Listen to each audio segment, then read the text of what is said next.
সেই বক্তব্য ঐতিহাসিক বক্তব্য ছিল, যে বক্তব্যের মধ্য দিয়ে বাংলাদেশ স্বাধীনতার জন্য ঝাঁপিয়ে পড়েছিল।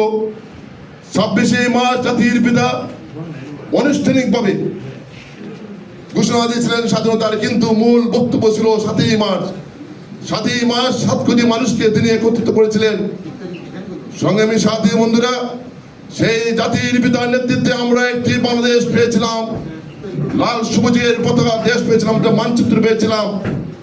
আজকে সেই মানচিত্রকে শকুনরা ঝাঁপড়ে পড়েছে খাওয়ার জন্য। সংগ্রামী সাথী বন্ধুরা, আপনারা জানেন তারই সুযোগ কখন না প্রাণপ্রিয় মাননীয় প্রধানমন্ত্রী জননেত্রী শেখ হাসিনা কিন্তু 16 বছর দিন রাত পরিশ্রম করে এই বাংলাদেশকে একটি উন্নয়ন দেশ হিসেবে প্রতিষ্ঠা করেছিলেন।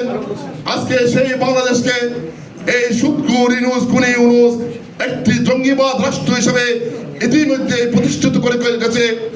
আজকে একটা কথাই বলতে চাই, আমাদের প্রাণপ্রিয় নেত্রী মাননীয় প্রধানমন্ত্রী জননেত্রী শেখ হাসিনা বঙ্গবন্ধু কন্যা, আপনারা জানেন বঙ্গবন্ধু তার হৃদয় ছিল বিশাল সাগরের মতো, তার কন্যাও বিশাল হৃদয়ের মানুষ, তার হৃদয় আকাশের মতো বিশাল।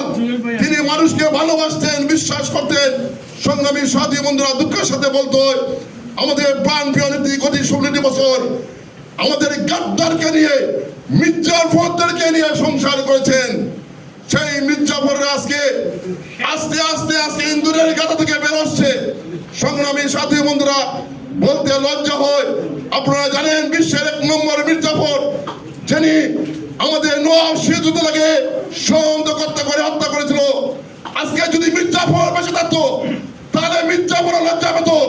আমাদের এই কুলাঙ্গ রাষ্ট্রপতি এই শাহাবুদ্দিন চুন্নুর কথা শুনে আজকে আমার বারবার এই মির্জাফরের কথা মনে হয়, খন্দকার মুস্তাকের কথা মনে হয়।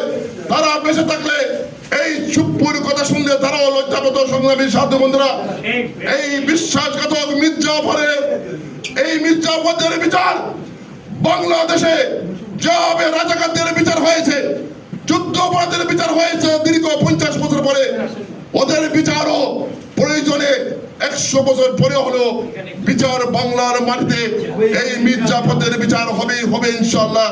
আপনাদের সবাইকে আজকের এই ইফতার পার্টিতে যোগদান করার জন্য